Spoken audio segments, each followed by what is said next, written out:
Peace and grand rising to the sovereign, original, indigenous, natural, divine heirs. All rise and stand. This is a sovereign, ancient, living Article 3, Moorish American, Al-Moroccan, Consular, Court, and actually World and Earth Court action. I am Sovereign Living Justice, Pauline Denise Ritchie, in Capita Innternationall, in red ink, in propria persona sui juris, in proprio solo, and in proprio heredes. My free chosen sovereign appellation is like to Tajiri Bay, in Capita Innternationall, in red ink, in propria persona sui juris, in proprio solo, and in proprio heredes.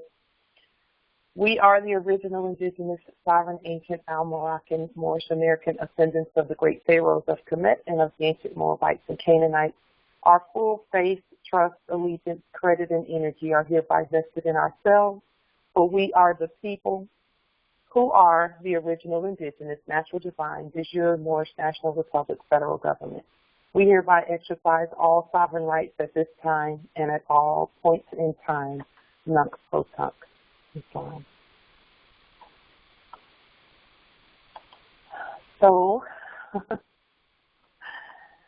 today we are going to talk about, with today being the weekend of September 11th. It's the weekend of September 11th, which was yesterday.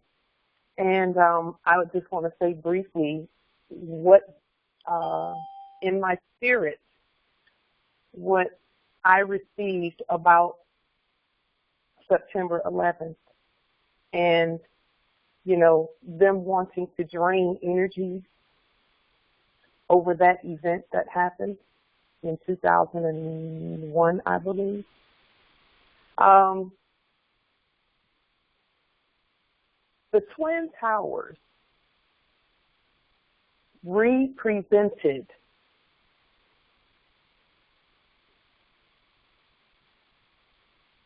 the hypothecation of the indigenous people. So there's a group of people calling themselves Americans. And then there's the real Americans. There's a group of people calling themselves Moroccans. And then there's the Moroccans, the real ones, the indigenous Moroccans. We're both of those. And when that event took place, it was symbolic of that cannot be any longer, that something's got to happen. Someone has to wake up, because there cannot be two heads of anything. As we know, in 1999, their lease, quote unquote, on this land, and it's really not even on this land, it's a paper lease, ran out in 1999. And we still had not done what we've done thus far. And we needed to wake up and do what we've been doing. So that's what the ancestors told me about those two buildings and what they symbolize. And so at this point, we want to now talk about what we have done. We must celebrate. We must celebrate, because we have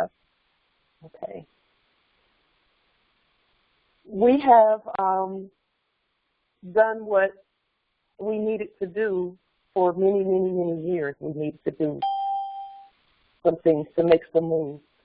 As a nation, we needed to make some moves. And we've done that, and we're going to continue to do it. Just one moment. Okay. So we want to discuss what we have done and why we have every reason to celebrate. According to the International Court of Justice, in order for claims regarding land, natural resources, and commerce to be valid, one had to prove, and I'll say, first of all, let me make a couple of changes to this. The International Court for Justice.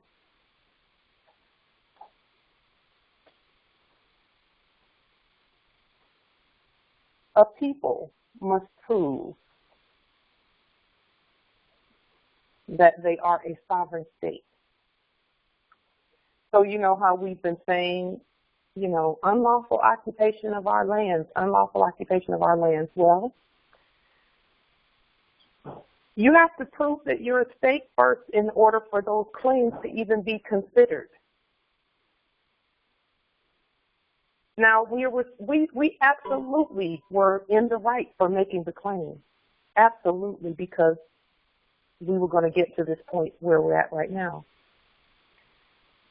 But if we didn't say something about, if we didn't come together and manifest statehood, then we could have made those claims for a long time and nothing be done about them.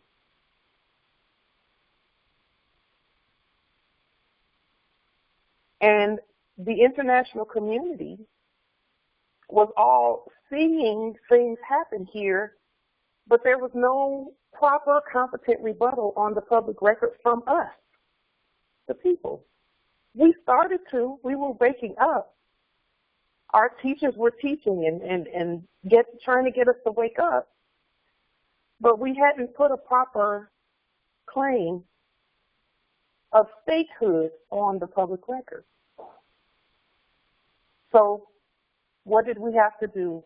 According to international law, there are some things that, you know, as we were doing these things that we're doing, we did not know there was a laundry list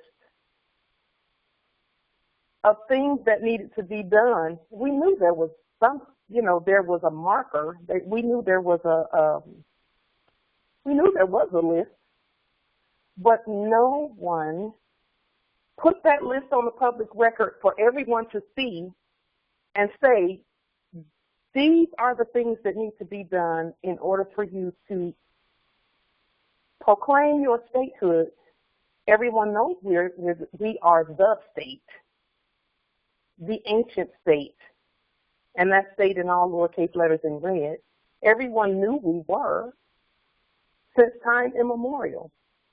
But then we went to sleep, and we needed to wake up and continue being ourselves. And no one, you know, and I'm not going to blame anyone, but I will say what's on my heart about that. You know, there's been temples around, there's been people in government, quote unquote, corporate government positions and things like that. You know, it would have been helpful if we could have had that list. However, we still don't blame them. Why? Because at the appointed time, we knew that our ancestors were going to show us that list and say, okay, but we've always said that when we're demonstrating, the ancestors speak to us through the Spirit and tell us to do things. And when we're doing those things, some may not understand why we're doing them. And sometimes we are like, ancestors, now I know you told us to do that. We're going to do it because we hear it in the Spirit. But it'll be nice to know why we're doing that. And it's only after we do the demonstrations that we get the answers to the test. And the ancestors say, okay, this is why we told you to do that. But we wanted you to hear it through the spirit realm. And those that are on these, you all hear in the spirit realm. It's called the collective consciousness. So there's not any one of us that hears in the spirit realm. We all do. It's just a matter of where we are in our spirit work that will say, okay, this is where you are, so this is what we're going to give you. This is the information that we're going to give you. And then even when we hear certain information, it resonates and hits our truth center. And when we hear it, And then we demonstrate it. And then we find out, yes, that's exactly what we were supposed to be doing. Then it's like, okay, let's just keep clearing our energy together and hearing what the ancestors have to say to us so that we can get the guidance that we need. Because clearly, no one's putting us things all on, no schools taught us. We've been hearing from our ancestors and our teachers. So there's some things that constitute statehood that we needed to do. And now that we look back, we're starting to get the answers as to why we were told to do certain things. And as it turns out, the ancestors had us, they were guiding all of us into statehood. And again, we're an ancient state. We're ancient government, ancient nation. We had to be guided into it. So what constitutes statehood, even according to international law? This is what all the other nations have been looking at and saying, Moors, please wake up. We need you to do these things. But we can't tell you. We can't tell you how. We cannot tell you what the list is. You have to actually listen. Reconnect with your ancestral energies and listen. So, according to the International Court for Justice, in order for claims regarding land, natural resources, and commerce to be valid, a people must first prove that they are a sovereign state. What constitutes statehood according to international law? What do you have to do in order to say, okay, now if anyone goes beyond what we're doing here, you're breaking the law? First, nationality has to be proclaimed on the public record by the people. We've done that. Nationality is the order of the day, just like our prophet said. And then our prophet even said, if you do nothing else, proclaim your nationality. Because he knew that was the first step. And all it took was a bunch of us to do that, which we have.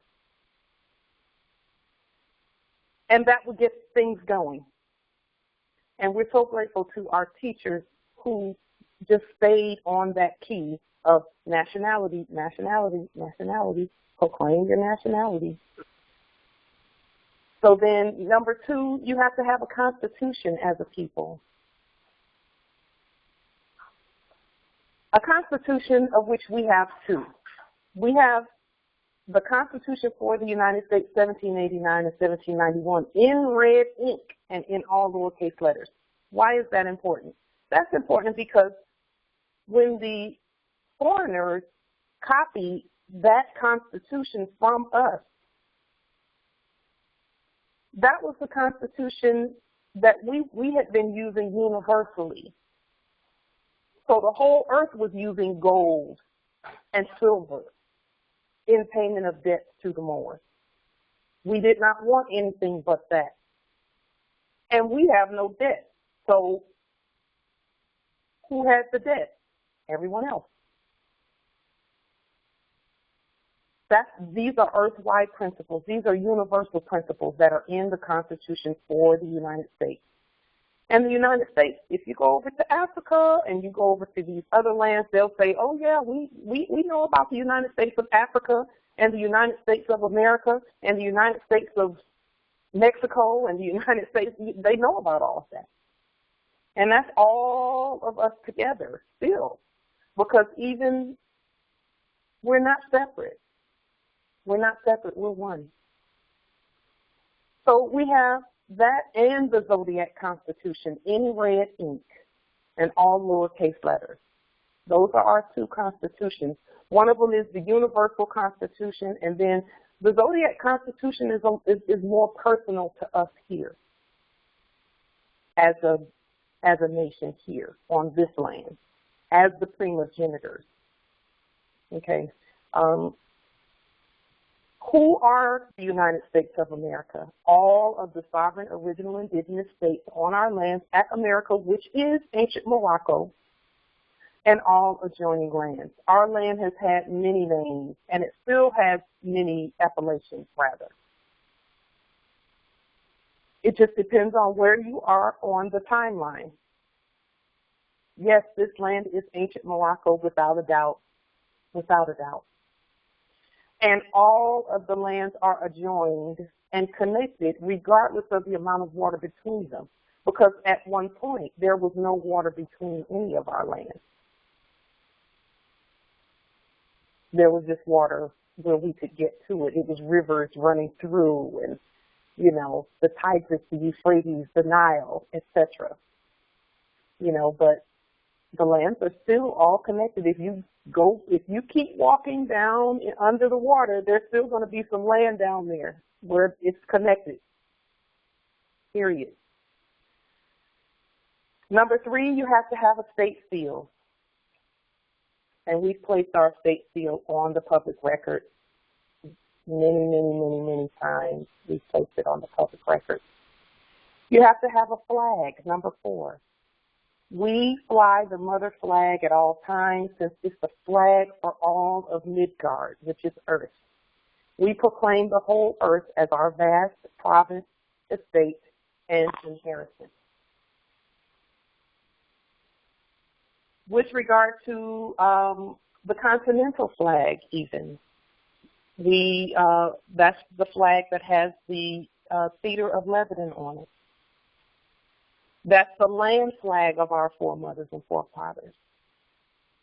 And the cedar of Lebanon carries with it the story of how our ancestors, when they said, okay, we're going to all come together and we're going to make an agreement never to war on our own land.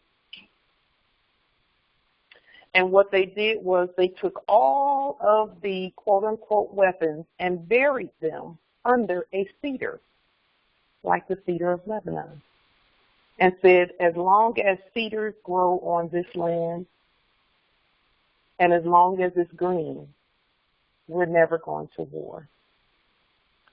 And that's why it's called an evergreen tree, a tamarisk tree, a cedar tree. So, in remembrance of the peace, this land flag came about from our ancestors.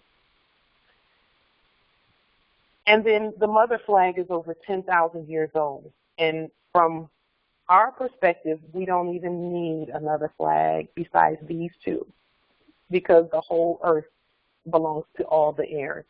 Now, those who want to have them, we send you love, peace, and joy, and all of that. And we celebrate the flags that you have in addition to this flag. So, number 5, elections. We have been having elections on this call, and we've just been voting on issues and not really voting on people. We did have an election back when the Consular Court Restoration Development team came together. We had elections then, and we elected our Consular General, and it's been amazing ever since. And in 2022, we will have the election for the bays in the territory. Right now, we're coming together, and those who have stepped up to fill the role of governor in your territories, and governor means bay, in your territories officially, we are welcoming that, because we need as many governors stepping forth, even if there's governors in your territory already. If others want to govern, that means that it's going to remove some of the workload off of some of the other governors in the territory. Okay, so those who are interested in governing, please step up for your territory and let us know in writing by email to thegovernment@gmail.com. And government has an E on the end of it. So we can add your sovereign appellation to the list of provincial governors for your territory. And we want to say thank you to everyone who has stepped up thus far. The list is growing by the day, and we're grateful for that. Number 6, we needed birth records. And remember, heirs, we've been saying, create your sovereign living birth affidavits for the public record in red and all lowercase letters. We urge you to continue to do that. And as you have heirs, put their birth records, their birth affidavits, living birth affidavits on the public record as well. Okay, in red and all lowercase letters. And that way they're not confused with the creation of another corpse or corporation in black ink in capital letters. Okay. So all of these things, we were doing them, and the whole time the ancestors were just saying, okay, let's look at that list. Oh, they're doing that. That's good. All right, let's impress upon them to do this too. And then they would give another something to all of us and say, okay, we need to be doing this, so let's do this, you know. And the ancestors look at the list and say, oh, they're doing that too. All right, let's go. Let's keep going. They're checking those boxes. Number 7, affirmation of allegiance. We start every meeting with the said affirmation, but more importantly, our affirmation of allegiance, just one moment. Hold on one second.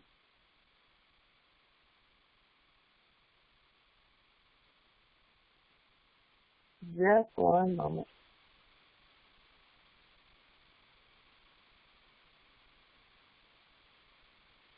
Okay. Islam, I hear you. Thank you, Justice Gilmore. So according to the 102 and the ADES Council, our flag on this land, our flag flying on this land is over 100,000 years old. I think it's probably even older than that. But the information that we had gotten initially was that it was at least 10,000 years old. And that's going to place it far outside of any colonization or anything of that nature. So thank you for that. I believe it's over 100,000 years old. I believe that. And so our affirmations of allegiance has everything to do with our actions, because we could not, and we said this several times before, but we'll say it again, we could not keep pointing at those corpses and saying, you're not real, you're not real, you're not real, and not showing who the real is. Not by what we say and what, yes, it's done by what we say. Let me clear that up. It is done by what we say, it's done by what we write on our documents, but it's also done by what we do. We can't keep saying they're fake, but keep going to them. We have to do it ourselves. And that's really why they were even doing anything that they were doing, is to show us how to do it for ourselves. And so that is what an affirmation of allegiance looks like. It's what are you doing that says you're the real deal when it comes to government. What's being done? What are you doing? Not what your neighbor or anyone else is doing. What are you doing that shows your allegiance to your government? Because you are the government. What is your allegiance? How are you showing that? And I will say this, everyone who has stated their sovereign status on the public record at least once, that is the very first step to demonstrating allegiance. Number 8, economic independence. This one is very important because we're here. Our Universal Commercial Code 1 liens, they're gold-backed. The liens are gold-backed. The liens are gold-backed instruments. That's why they were so important, but it couldn't be gold backed if it's under their black system and using their black forms that have black terms on them in black ink in capital letters, like names and address and all of that.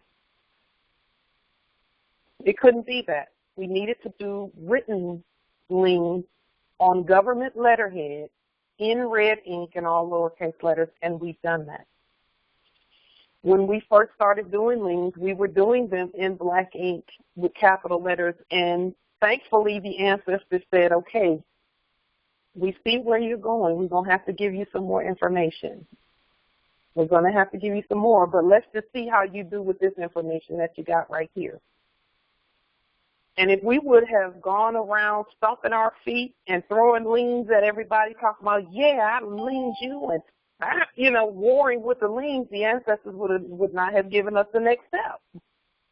They would have given the next step to someone who's going to be peaceful. But we had to be peaceful.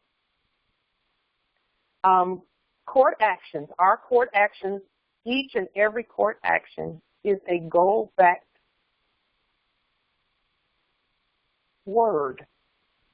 Because as we know, all judges are bankers, and all Moors are justices. So all Moors are the bank. We've been told that by our teachers. I'm so grateful for our teachers making that clear, because all we had to do was have that hit our truth center so that we could manifest it, and that's what we're doing, all of us, together. And then with the introduction of the gold-backed Moorish sovereign delirium, economic independence means at least have your own money, at least agree to trust one another and trade among one another, and do sovereign exchanges among one another using that which is natural that originated with you and your people. What is it that originated with us that allows us to get things from one another? Any of us could go out onto our land and get sea salt from the ocean or from a salty lake and take it freely and make it, and then say, okay, I'll take 30 sovereign delirium for this. Easily we could do that. And guess what? When we do that, as we're moving about on the land, there'll be no molestation with that, because we're keeping it clean and clear and free of corruption. That is how we have to move from this point forward. We have to do that. There's more who know how to fish. There's more who know how to hunt. There's more who know how to garden. There's more who know how to grow things. There's more who know how to sew. More who know how to. There's nothing that we need that we cannot get off this land. Yes, it's going to take some time for us to relearn how our ancestors did it. But if you could only see that everything is already set for us to do it. That's where gold and silver and all of that comes from. We're going to need gold and silver things, because that's the metals that we use. So that's a part of being independent, economically independent. Because we can't keep saying that we're sovereign if we keep relying on their fiat system. We can't keep doing that. We actually have to stand. And we have begun using our gold-backed money throughout the empire. That's a must. We have to. And so we've done a few demonstrations already with regards to Moorish sovereign delirium with some of the Moors in the territory, and we posted those on social media, and we're just going to keep moving forward on doing that. It's just a matter of you know, it's a matter of time. So number 9, a distinct language. We needed a distinct language, a language that is specific to us. We have ancient English, which contains words from all other languages. Ancient English is distinct to us, which is the mandate. It has to be a language that's distinct to you and common among you, so that everyone understands the language. Well, we all understand ancient English, and in fact, it's understood the world over. Even people in other lands who use English don't spell things the way that the courtes were spelling things. They spell things differently. Same word, similar meaning, but spelled differently with a different intention on it and different energy on that word. And so we have to keep moving in that direction as well. When the ancestors gave us ancient English, I knew there had to be somewhere in the writing where we would say, okay, why are we being given this piece? Why is that important? But if you look at a name change document, there's something going on with the language. In terms of the name change document says there's some fraud in the word that we are rebutting. We're rebutting the fraud that's in those words. But we needed to know the different perspectives of the word. There's the color of the ink, there's the spelling, and there's the capitalization or the lack of capitalization. That's the trinity of language, of words, of writing. That's the trinity. The color of it, the spelling, and the capitalization. And those 3 things together determine what something means. Then you can look at root words and prefixes and suffixes and things like that. But if we did not know that they're not speaking the same language, therein lies the difference. We didn't know. We thought because it sounded the same that it was the same. No. Nope. They were using homophones. Homophones. It sounds the same, but it is not the same. Not the same at all. Number 10, we had to have our own court system. And that is, I'm so grateful for the Moors who could see that in their spirit and see that we needed to be doing court actions on the public record. I'm so grateful for the Moors who could see that that was important for us to do. Because it actually goes against all the programming that we've had. The programming that we've had said we had to have 30 people and we had to be in a building somewhere and we had to do it a certain way according to the way that we see the courts do it. The corporate, the subjects do it. And to an extent, yes, but no. Everything that we do had to be original and indigenous to the land. Everything that we do must be that. And so being sovereign, with each one of us being sovereign and each one of us being the law, we have all of the authority and all of the right to do court action. Even one of us can, because guess what? Every time we sign something with those courts, every time we sign something with them, we were actually still being the court, but we were saying to them, okay, I'm going to be quiet and you go do it.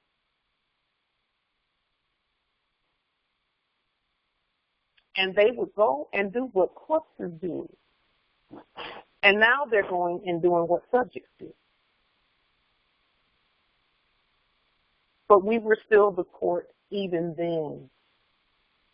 Even then. Number 11, an inauguration.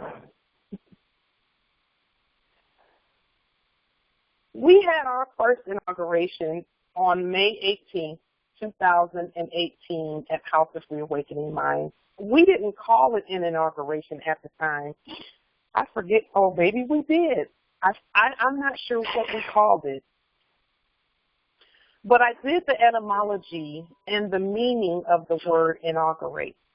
The root word is augur, A-U-G-U-R, which means prophet or one who foretells. So whenever they were doing an inauguration on television, whenever you would see an inauguration on television, they're actually doing an inauguration of someone that is supposed to be able to see and foretell and say, okay, this might be coming down the way, so we're going to do this. Or that might be coming down, so let's do this. That's what inauguration is all about, is putting prophets in place so that they can see. And inaugurations happen at all levels. All levels. You know, we used to inaugurate at all levels when, you know, as we governed as well. You know, mayor, which would have been the emperor, the bays, the L's, the alls, the allies, all were inaugurated. And there has not actually been an inauguration since before George Washington. There's not been a valid inauguration. And we pointed that out the other day, because even if you go on Wikipedia and you start looking at things like the word governor and the word mayor and all of that, and you look them up, it will say that they are an incumbent who assumed an office and not someone who was inaugurated. They just assumed. Okay? So this is a photo from our inauguration, our very first one. And, of course, we're going to have, for our governors, the bays next year in 2022, we're going to have inaugurations for them, because that's what needs to happen. We need to have full-fledged inaugurations. And let me say this about the inaugurations. If you want to see a great example of a Moorish inauguration, go to the Allodium Moorish Pradium Anti-Colorado YouTube page. They did an awesome inauguration earlier this year on the 21st of March for their provincial government, for that province, the province of what was previously called Colorado. They are a good example of what a good inauguration by the Moors looks like. So shout out to AMPAC and the Allodium Moorish Pradium government there.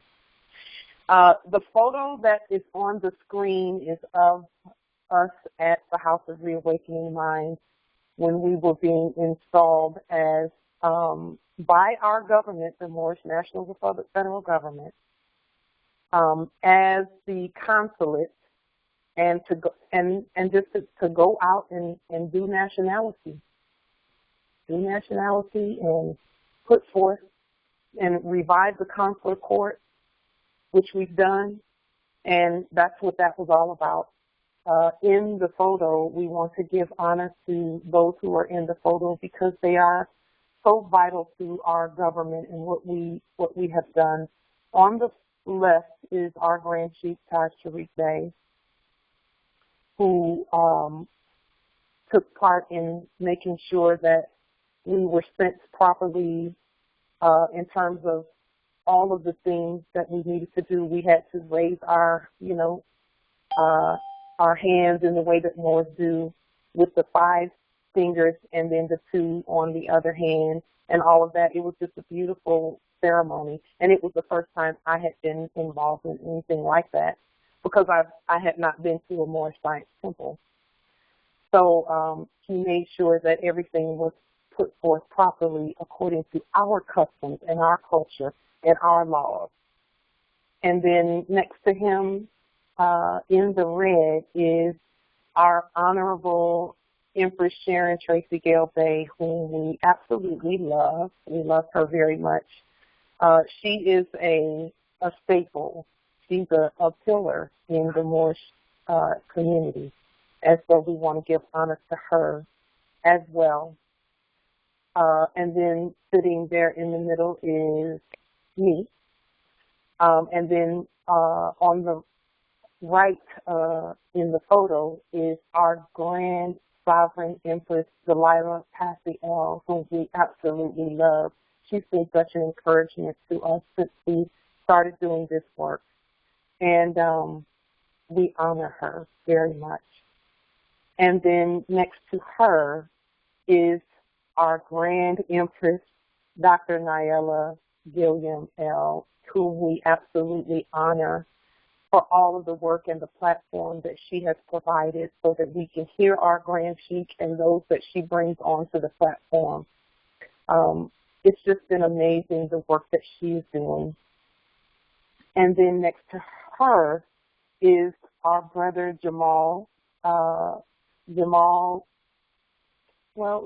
say it's Jamal Abdullah Bey.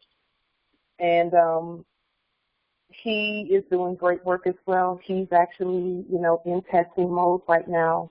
We honor and send our love and positive energy to him and to those that are with him being tested at this time. We're always, always, always sending love and energy, and everything that we do for the Moors that have been detained. And so we honor his sacrifice as well, because it is a sacrifice to be detained and to go through things and to stand and to be tested and still stand, but we are all built for that. We're all built for it because that's what it takes. It takes strength to govern this vast estate. It's a vast estate. And next to him is my brother, Shirley Morvay, whom I honor and love. He was our co-consular general at the time, and now he's working diligently. He's in the background doing some great, great, great work, and that work he'll be bringing forth sometime soon. We have been, bouncing things back and forth, but he prefers to stay in the background at this time, and we honor his wish to do so. And when he's ready, he'll come forward. So this was our inauguration at the time. And an inauguration is just ascending it's a ceremony that says, okay, go and do what you've been called to do. And we all actually have a responsibility to our nation. So number 12, land. The earth is the Lord's, the fullness thereof, the world and they that dwell therein. We know that we are the heirs to all land, all natural resources, and all commerce. And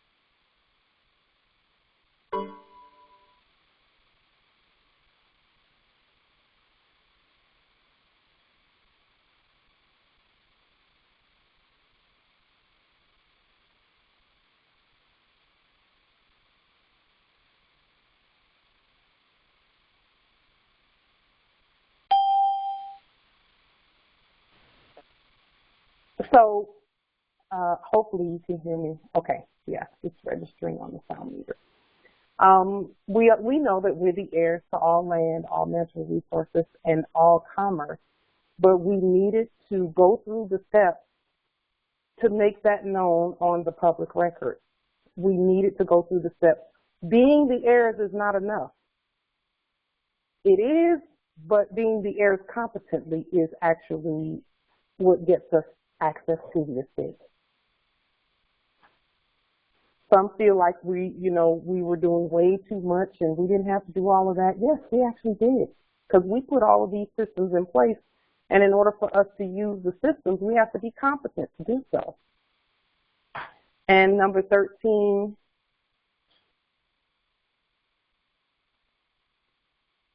national wealth and natural resources. All nations that are sovereign, that have statehood, have a claim to national wealth and natural resources. Okay? And for us, national wealth is the heirs, is the babies, our children. And that's why the matriarch receives the honor that she receives in all that we do. And that's all matriarchs. It's because we birthed the nation. And with every birth, our vast estate grows exponentially. And there's no end to that.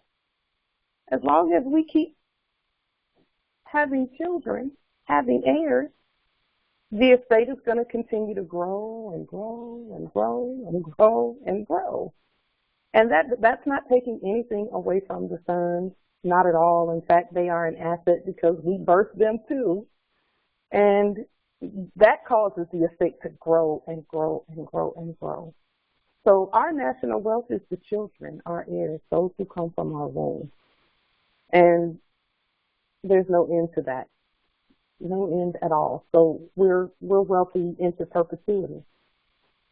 And then, of course, the natural resources. The natural resources are what they are. It's a part of the land. And anything that has to do with our land has to do with us. And so we have been stating on the public record repeatedly that, we'll be heirs to all land, all natural resources, etc. Well, we have to state that competently in order to move forward, and we've done that. All of us have. So we have officially proclaimed the estate. And with regard to these 13 issues here, or this list, and it's not issues, it's a list of, and I'll just call it a to-do list for statehood, a to-do list for the nation.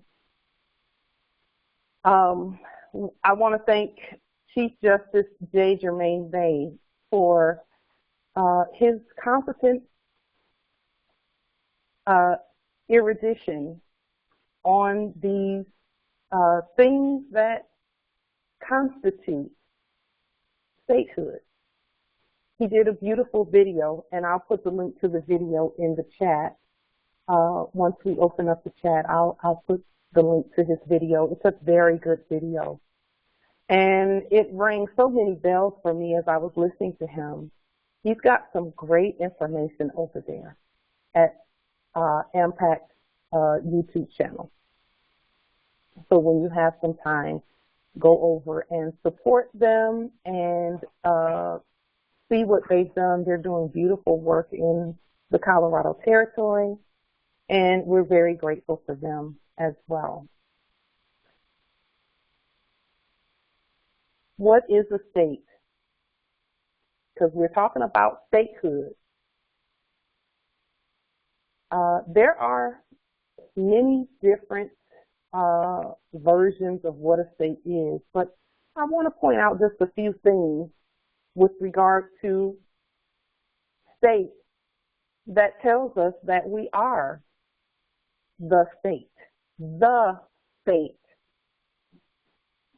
which is the estate. And estate is a French word. And as you know, we spoke French too. We actually derived that language as well as all other languages. They all came from us. So the word state, the first thing they have here is, as a noun, is that, which is the word estate. It's the word state, but the E is moved to the front instead of the back of the word. So it's the word state. It's just the word with the E. And in ancient English, in our national expression, we will put an E on the end of words regularly because that's what we did. That's what we did back in the day. Or either we'll move the E to the front of the word to give it, but see, the root word is the actual, that's the key. And then everything before and after will be a determinant on what that, how you're using that root word, what the intention of the root word is. And that's why we freely will put an E on the end of words that end in consonants, because it's putting our own intention and energy and meaning, and it makes the word more precise for us. So a state is actually, that's a legal term, because it says here case. Well, a case is something that you do in a courtroom. So state is also a legal, lawful term, a lawful term. And we say cause, and they say case. Same thing. Cause is the word case with you in it, because it's not a cause unless it has everything to do with you. That's the difference between a cause and a case. A cause is a living movement. And that's why we use that term when we say a cause of action in our court, in our Article 3 court. State means status, and there it is, right there in the definition. Who has the status? The moors, the heirs. Who has the status? The heirs. So then who is it who can be a state? Who can be the estate? The ones with the status. And no other. And we're not excluding anyone, because in reality, even the animals are part and parcel of the estate. And when I say the animal, I'm talking lions, tigers, bears, all of that is still part of our estate. Still. And we don't go out and tell the bears, okay, you at 5 o'clock every day, you line up here and everybody eat out of this trough. They govern themselves accordingly. And that's how the estate is run. Everyone stays in their lane. And then we oversee the whole. And we make sure that the estate prospers and that it grows and that everyone is treated fairly and lawfully and that the law stays in place. That's our job. That's our job.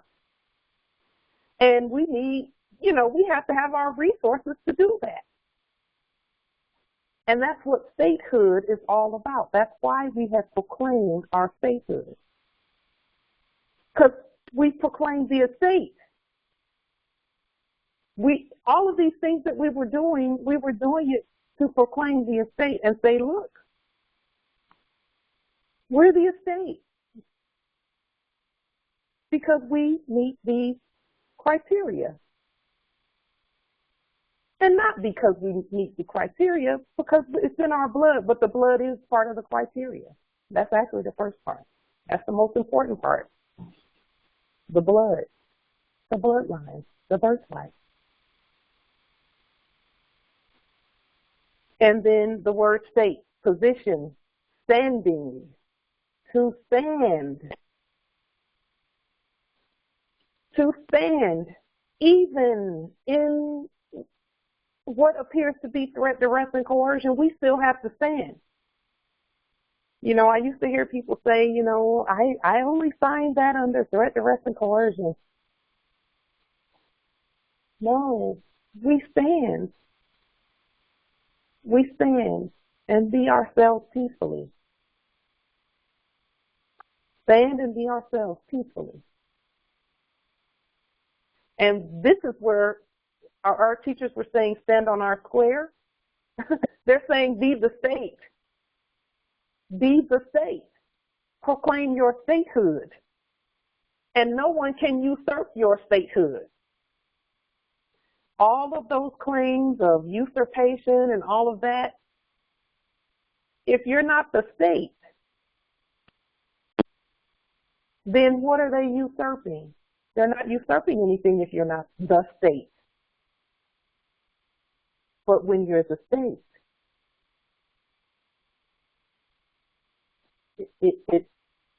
it's huge.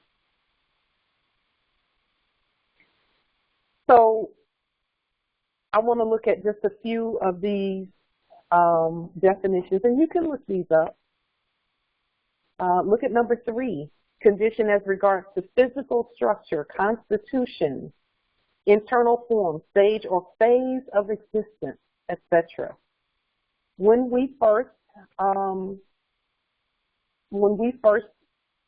the first things that we did once we were sent by the Moorish National Republic federal government in 2018, on May 18th, one of the first things we did was put out a notice of existence.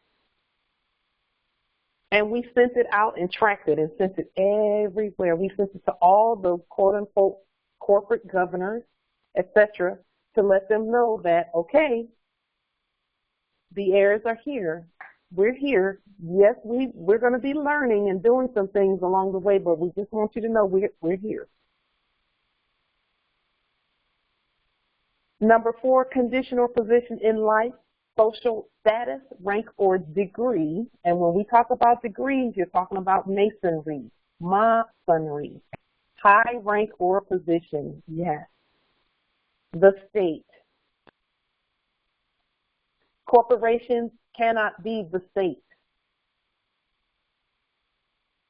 Number 5, the style of living characteristic of people, not corporations, but people having high rank and wealth. Wealth is a part of the state. Rich, imposing, ceremonious display, dignity and pomp. That's, you know, to me, all of that is like 30th or 40th or 50th on the list. That's way on down. There's things that are more important than that. But wealth is part of that. And you cannot have wealth if you don't have your own money. We see that, don't we? We see that. That's been proven.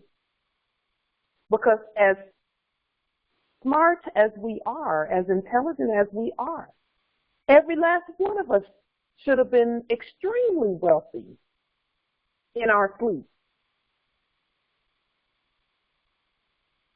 But that's not our, that fiat is not our, that's not our money. It's not money at all. That's why our own money is so important. Because now we have as much money as we can print. And that is actually what makes us the state. All of these things. And then you put that with the bloodline and the birthright.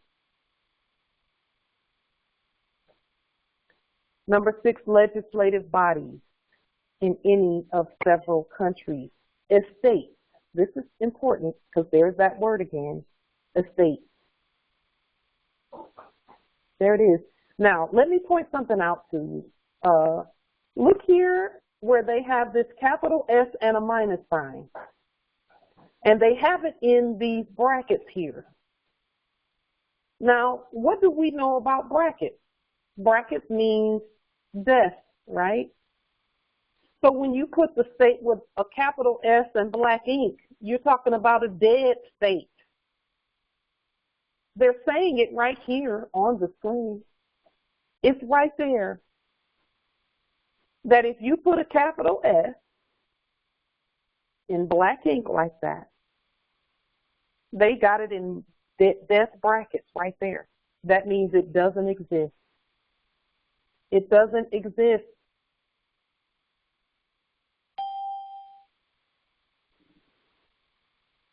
There it is. Number 7. There it is again. Sometimes they're saying sometimes it has a capital S. That means sometimes it's a dead state. That fits this description. The power or authority represented by a body of people politically organized under one government, especially an independent government, within a territory or territories having definite boundaries. Independent government.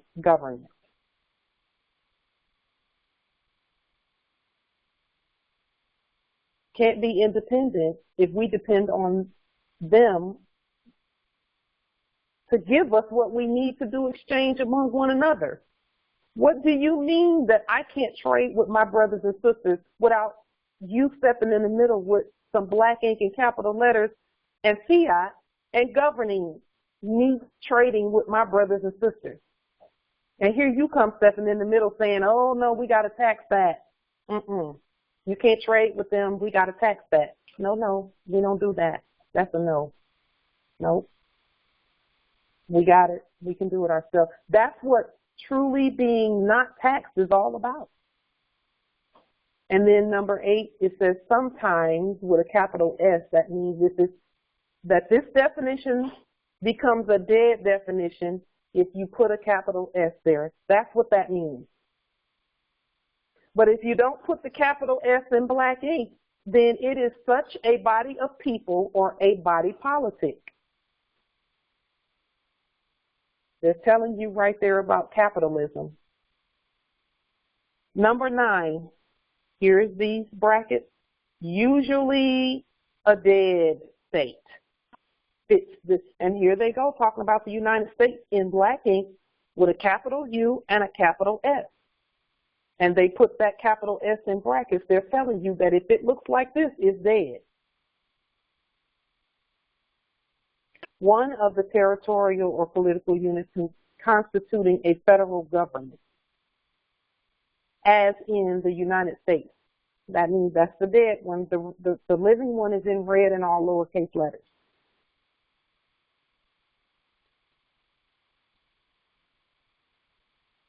And then let's look at number 12, the sphere of highest governmental authority and administration. I don't need to really say too much more about that. And then number 14, estate, possession. That one is important. Why? Because do we have possession in our hands of the estate? We must be we had to proclaim statehood to do that. To possess anything, we had to proclaim statehood. And not just proclaim it, but do it. Show it. Prove it. Prove it. Prove that everything that we're doing, that we can do it independent of any other, outside of our nation and state.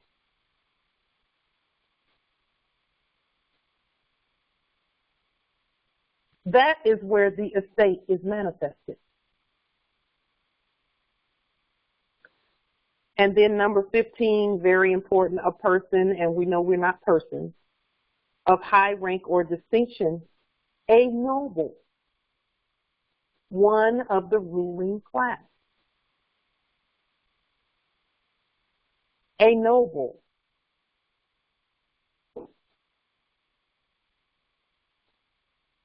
(16) A seat of dignity or honor, a chair of honor, usually elevated on a platform and covered with a canopy, sometimes the canopy itself.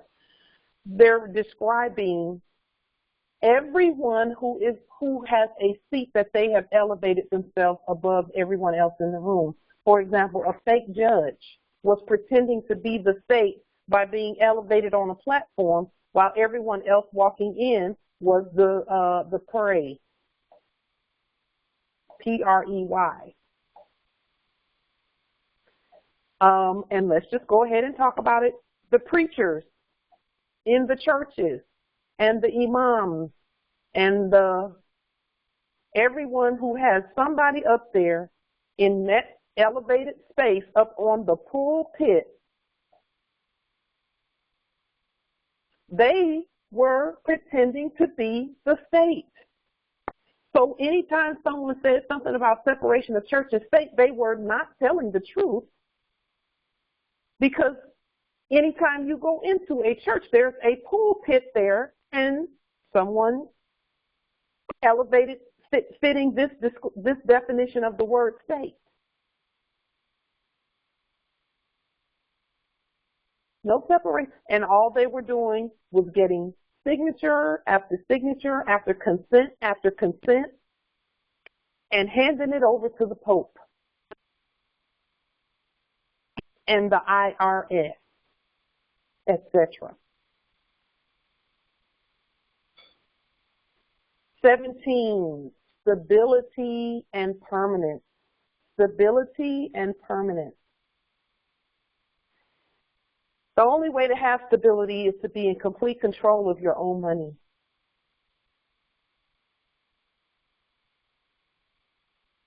And that is as a nation.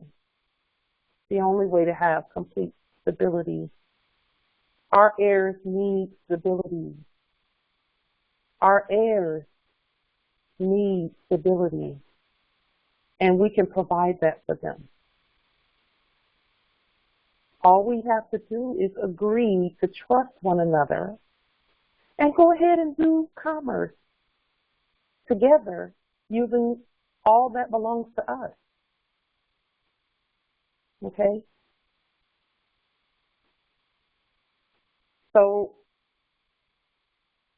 number 19, and this is really important, number 19. That which is stated or expressed in writing or in words or figures, a statement, a document containing a statement. That's the state. How you write determines what your state. And they're telling you in this definition that if you put a capital letter with black ink at the beginning of the word state, that it's a dead thing. How you write determines your state, and they're telling you right there. And then right here, free state. Any body politic which does not depend on any other for law and control.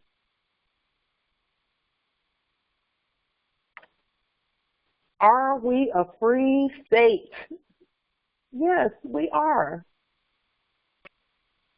Because remember, everything at the grocery stores and everything at wherever we go, all of that stuff belongs to us. All of it. But we can't claim it freely. And when I say freely, I mean where it's unencumbered claim. Unless we have our own money and we're in our proper status. Then we could literally skip the grocery store, go straight out into nature and get what we need. Literally, as a nation. And make sure that everyone gets whatever it is that we've collected from the land. There it is. And there, we'll go further into that as we go. As we go along over these next weeks and months, the best ways for us to do that so that the abundance is there and so that we have everything that we need.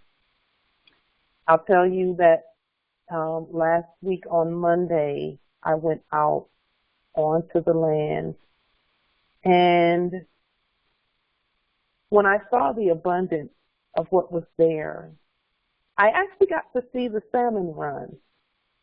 And I've never, as long as I've been here, I have not gone out and actually gone somewhere where I could see the salmon swimming upstream, and it was thousands and thousands, and I mean, they never stop coming.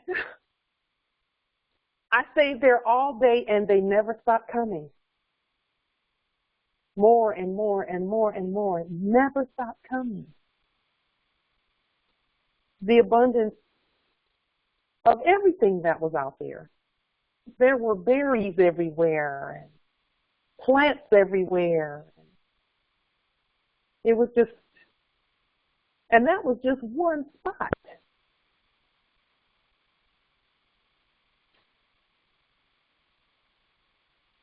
And then state as an adjective.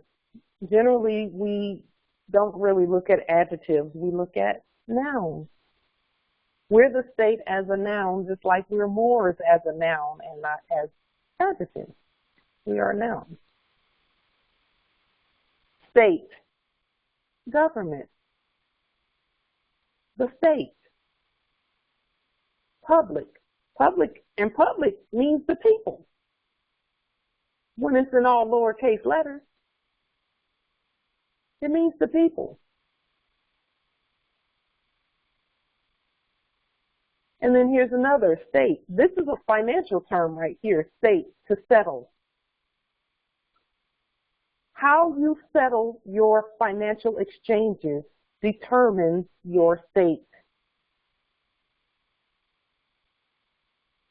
You know how they say that, settlement in the financial world, most settlement happens is delayed. So when you give someone, for example, Federal Reserve debt notes, you're not paying anything. You're saying, I promise to pay later. You're not giving them anything. But an IOU, that's it. And then that means that you're in a debt state, a state of debt. But with gold and our more sovereign dollarium, the settlement happens immediately, on the spot, upon receipt of the dollarium. Settlement happens right then. The exchange is completed. It's finished. It's over. It's done with. Everyone has what they need. That's important. Number 2, to express the particulars of in writing or verbally. To represent in words, especially in a specific, formal, or definite way. To narrate, to recite. How you write determines your state. And that's why they taught us to write like them. Because they said, okay, we're going to make sure that they're in a state of black ink and capital letters in parentheses, in the brackets. Let's keep them in that coffin. Hiram Abyss. How you write. And if you're writing like they're writing, what state are you in? If you're writing like they do, if you're using black ink and capital letters, what state are you saying you're in?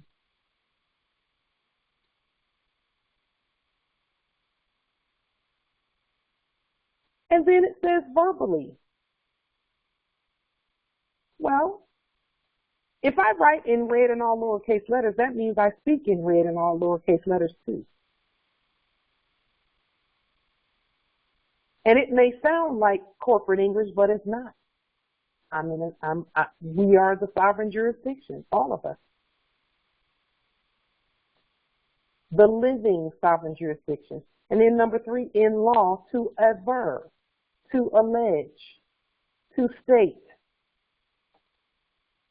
You've heard of averment of jurisdiction. An affirmation of jurisdiction document, affidavit, is saying what gives you the right to level some charges. What state are you in? That's what an affirmation of jurisdiction is. It's gonna make it clear that there's a difference in states, and see, this is the thing about statehood that's most important, or one of the most important things out of a zillion. You can't cross states and go into someone else's state and start pulling things out and picking things out. You can't do that. That's against the acts of state. And we'll talk about the acts of state at another time. So now, I also wanted to mention, oh yes, state bank. A bank controlled or chartered by a state. What bank have we opened up in our sleep in that black bed state? What bank did we open up and actually control? Not one. Not one. They were not going to let that happen. Not on a large, super large scale. That was never going to happen. Yes, there are some who open banks. We know some personally, who open banks, but that system was only designed to let us go so far, just enough to teach us, but no further. And then this one is so important right here. It says state capitalism. State capitalism. Now look, they have state and capitalism in all lowercase letters here. It's in black ink, but it's in lowercase letters. It says a form of capitalism in which much of the capital, industry, etc., is state-owned. What does that mean? If they would have put those little brackets and put sometimes in and put a capital C, then it would have meant that if you see it in capital letters, then that definition is not really true. Okay? State capitalism, a form of capitalism in which much of the capital, industry, etc., is state-owned. That is why what we're doing in all lowercase letters is so important. Because in all lowercase letters, we own the capital, the industry, the commerce, the land, all of that. Because remember, think about this. When we were doing things and they were putting everything in capital letters and we thought we were in capital letters too, they owned that. And they would do whatever they wanted to do with that black ink and capital letter, quote unquote, name that we thought was ours. They did whatever they wanted.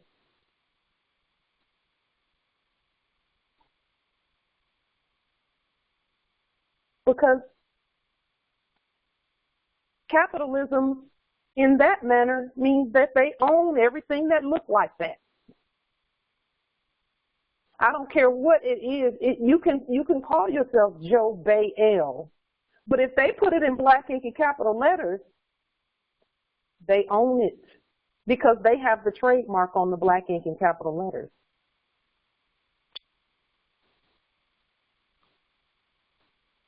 Yes, they do. And that's why we're putting everything in red and all lowercase letters. Because that form of capitalism, because it's still capitalism, except it's in capitis diminutio nolo, which means outside of a corporate capitalist system, because courts speak in capital letters.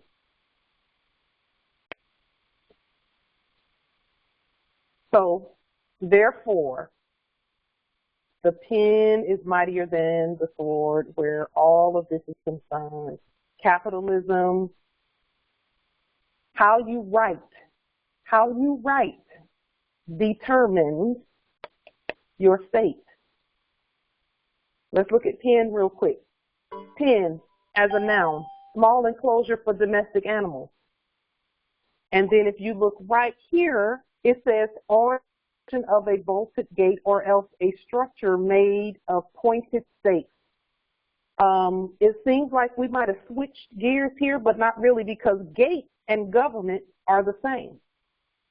It is by your pen that your government is determined. Gate in the bibliopaleo whenever they talk about gates, they're talking about government. When we talk about the North Gate, that's the North government. That's the Moors. And that's why the North Gate was a Masonic secret, quote unquote. Who is the North Gate? The Moors. Pen as a verb, to write, compose, and commit to paper. How you write determines your state. And then here it is again, pen, to confine or enclose in a pen. Yes, the pen is mightier than the sword because it's by the pen that one can be confined or enclosed. And then number 3, pen is a slang for prison, shortening meaning penitentiary. And enclosure for animals. We're not animals. But only our pens will assist us in stating the difference between us and animals. We're not animals. And the pen will tell the truth. That's why pens are mightier than swords, because pens are the thing that can get someone enclosed or not. Our pens are mightier than swords because they are used to place our rejection, objection, and ejection of unlawful occupation of our land on the public record. Additionally, the occupiers have no standing or no stake when we reject their fiat and use our own money to complete with our own sovereign autograph on it as a means to get what we need from the land. And again, we're moving into these principles on how to use what we have in order to get what it is that we need off of our land. Okay. Are there any questions, comments?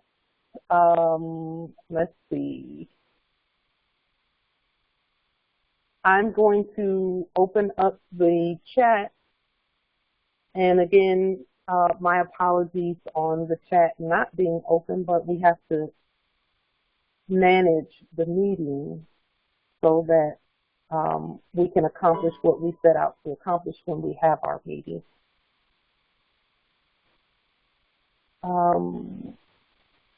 Let's see.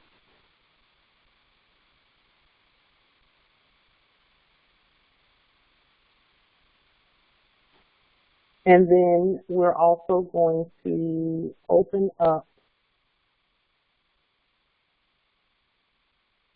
for, and we'll just eject any foreign substances. We won because you lost. Yeah, we'll just eject any foreign. Are there any questions, comments, etc.? Let me see.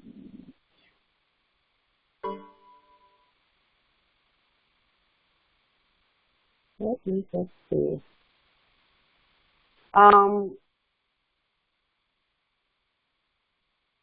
Okay. Let me just make sure. Hey, Pauline, you're a liar. We got the right one. I think we got the right one. Islam. Okay. Are there any questions, comments, any wisdom that Islam interest? Yeah, and Bay here. This is not pertaining to what we just, went through, but something you said earlier about the world. It's been waiting on us. There are a couple of videos. There are a couple of videos out there. One of them is a male, an Albion male in Israel, because they're not Israel, in Israel. And then there's one of a woman and her daughter, a little young daughter. And these these two are two separate videos, and they are begging us to stand up. Cynthia Ande, delusional. Yes. But go ahead, Empress. But the proof is there. So anyway, yes. I just wanted to make everybody, backing up what you're saying. The people are asking us to stand up, and thank you for this demonstration, because I've tried to study this word, and I was still confused, but this sure helped today. So anyway, I yield. Thank you, Empress. Yes. Listen, we did it. We did what we came to do, and we have, yes, Empress. You glowed on that video. Delusional, and, Cynthia thank you for the proclamation. Yes, Islam. Thank you so much for that. Yes. Well, with the video about the proclamation going out, the ancestors said it needed to go out on September 11th. They were saying September 11th. And that is something that they said on that very day, that this is what this day is for, to do a proclamation about that. And it needs to be dated and go out on that day. And so, anytime we hear the ancestors say something like that, we just go ahead and do it. And then they show us later why that day was so important. Because in our history, that day is a very important day. Do we know the full scope of it yet? Not yet, but we will. And we will know why they told us that day to do it that day. Because in reality, that is yet another proclamation of our freedom. Statehood is what we all thought. Because you cannot, and again, we said this earlier, you can't usurp anyone who's not really a state. And I won't say you can, because you can't usurp if they are. There's no such thing as usurpation when we know who we are. And we follow the competent mapping so that we find our way to statehood. And we did it. We did it without knowing that that was actually something that we could look at and check the boxes and say, yep, we did all of that. We did all of that. And so now we just need to keep doing what we're doing and watch the results manifest. We are, if you all would like to, go ahead, please, and this is just a suggestion, and do an affidavit that lists the things that we've done, and put that on the top of your demonstration. Okay, we are the state, we are the government, we are the nation. Okay, Islam. Islam. You see what I put in the chat there about September 11th, 2001 to September 11th, 2021. It's exactly one generation. Exactly one generation. Yes. Now if we go back on September 11th, 2000 was when the war was actually declared. And in the year September 11th, 2001, that's when the first shot was fired, essentially taking out the buildings and doing some other things. And none of it was done with any type of C4 or anything. It was all done with subspace technology. It was literally a war of the worlds that went on. Wow. And it ends on September 11th, 2021. That was what we were talking about. We were getting hit so hard because of the force of the things that were coming in. Yes. That is, in fact, the experience that we have just completed. I do. Yes. I bear witness. I bear witness to what you said.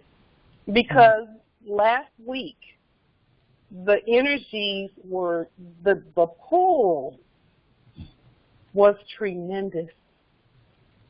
It was tremendous. There was a pull, but, you know, pull, shmool, we don't stop. We have to keep going, you know, because we already know that whenever there's a pull like that on the energies, that is to spring us forward. Islam. And sure enough, we have sprang forward. Islam, Empress. Empress Aisha, Elbay, Michigan Territory. I did see the video that you did, and I want to congratulate you on it. It was really nice, and it brought a lot of things together for me also. Yes. Thank you. Yes. Thank you, Empress. We did it. We did that. We did it, you know. And I will say this, it brought a lot of things together for me too. Just to, cause as I was watching the video by our brother, he's the Chief Justice, J. Jermaine Bay at AMPAC. And as he was talking, the ancestors, it was like the 4th of July in my spirit, because I started looking at all of the things that we've done. I knew, though, that the ancestors were going to bring it all together for us at a particular time. Because the things they were telling us to do, I knew it was connected. And I said, we're going to do this because I already know you're going to show us why we're doing the things that we're doing. I know you're going to show us why. I know you're going to make the connection for us. And there it was. And as he was talking, all of my research and everything that we've done, all of the demonstrations that we've done, everything came together. Everything came together. And it was the 4th of July, fireworks and all of that. It just really came together for me too. So I'm glad, Empress, that you can see that, because we needed to do it. And now we just need to continue standing on what we've done already. It really because brings I'm sorry, go ahead, Empress.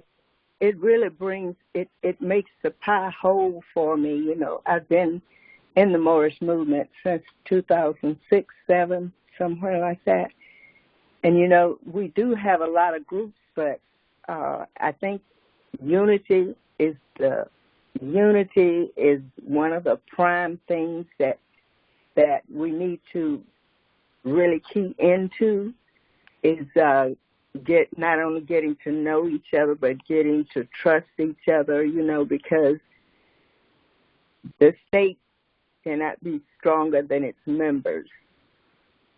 And, you know, I'm amazed at how all of this have come together, because I've had a whole lot of pieces of the pie, but I wasn't at the point of really being able to put it all together and do what you have done with the group. And I really appreciate your energy and all that, you know, I know you put a lot of time into what you do, and I'm still studying. I'm coming. I'm on the way. Islam, Empress.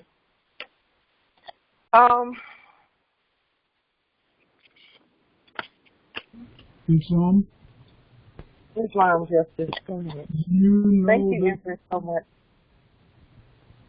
you know this little passage very well that I wrote in there. Remember when he said about the beginning of sorrows? We've gone through the beginning of sorrows, come all the way out at the other end. And this is what it said about that. And this generation will by no means pass away till all these things be fulfilled. Yeah, yeah. Well, we've been tested, you know. You know, and when I say we, I mean all of us. It's experience. Testing is just experience. That's all it is.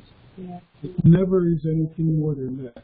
If you don't experience it, you can't know it. So that's why we're here now. Like we were then. He's on my yield. Yes. Oof. Yes. It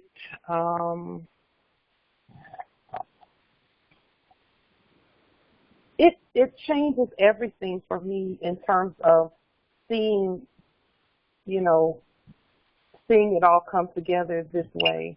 It just really, everything has a different meaning, and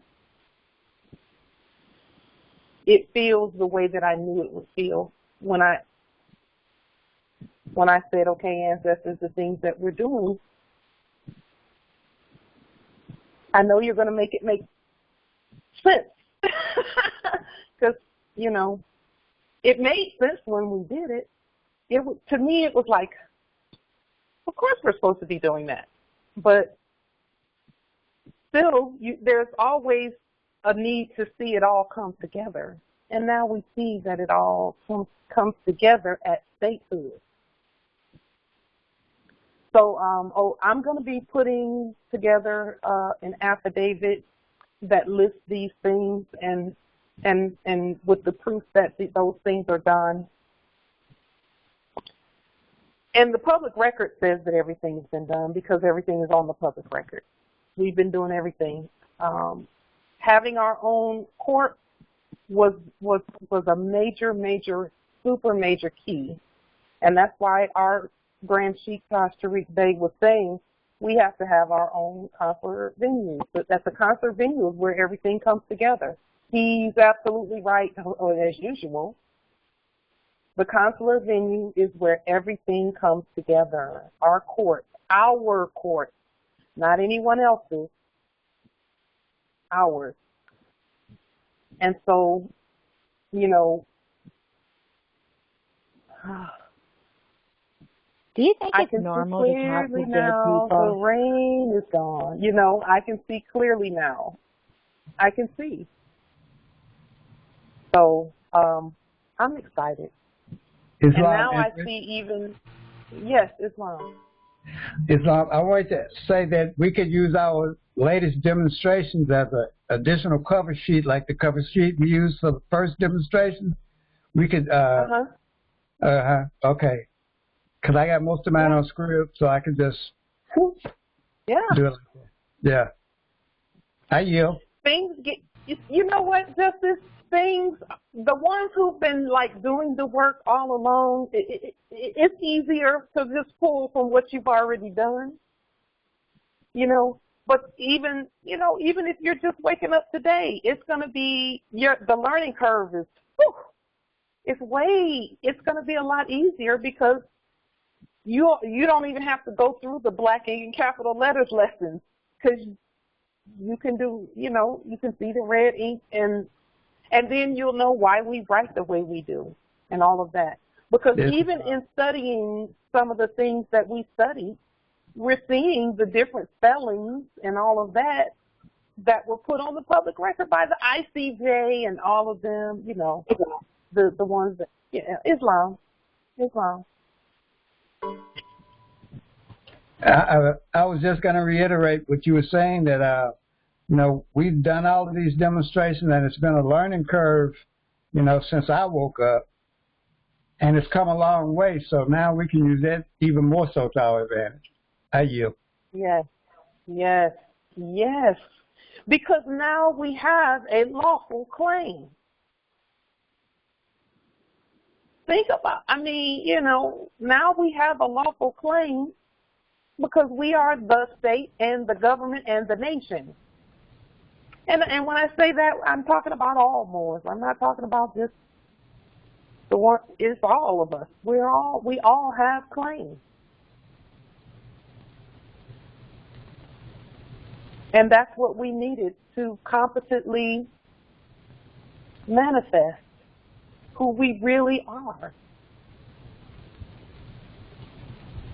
So, I mean, but you know what? I'm glad that the ancestors didn't give us the checklist first, because it would have been intimidating, and we would have been trying to do things a certain way, and they wanted it to happen organically, and, you know, we would have been trying to force things, and we didn't have to do that.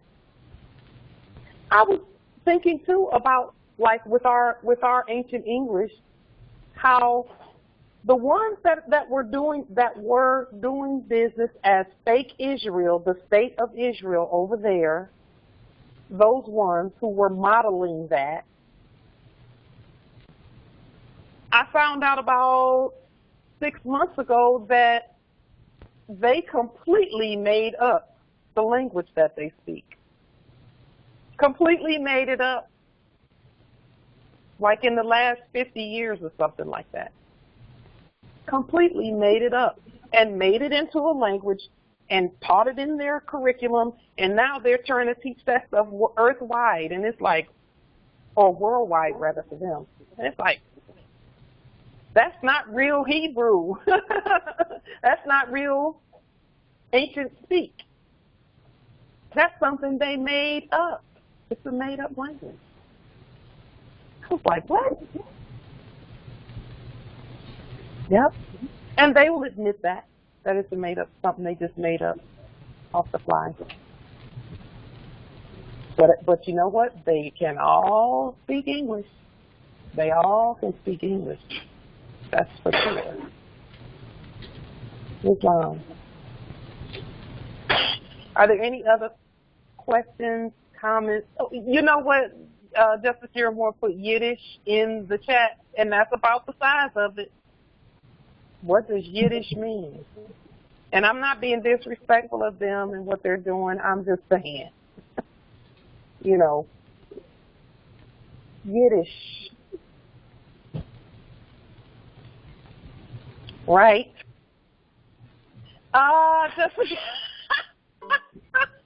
Justice Yesharel said, like Klingon. Wow. Yes, Islam, Empress Tia, she said the word does not return void. Yes, Islam, Islam, Islam. Islam.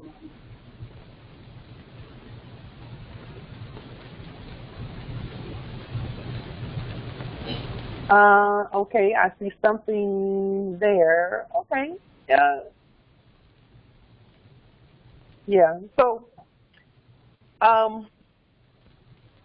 with that being said, we've seen more progress for our nation in the last few years than we've seen in quite a while, and it's because this is the time for our great awakening. And so, you know, I'm honored to be alive at this time, to be living at this time, and let's keep doing what we're doing. Absolutely. And because we're sticking together more, we cannot be stopped. It doesn't even take a whole lot of sovereigns. That's the thing. People think it takes millions of us. It does not. Doing. It Shame on you. Oh, wow.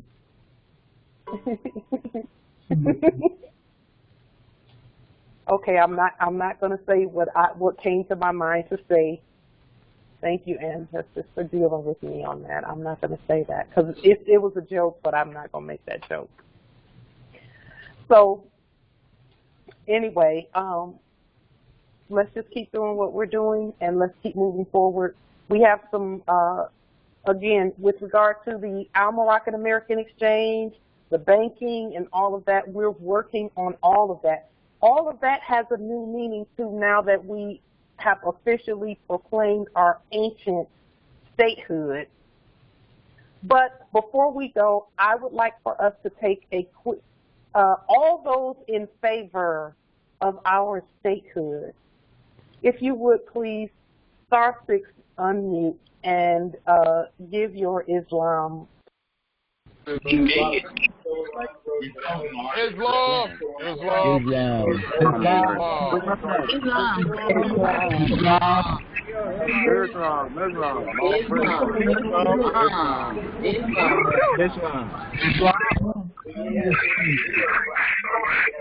Yes, Islam indeed. With that being said, peace and grand rising to the sovereign, original, indigenous, natural, divine heirs.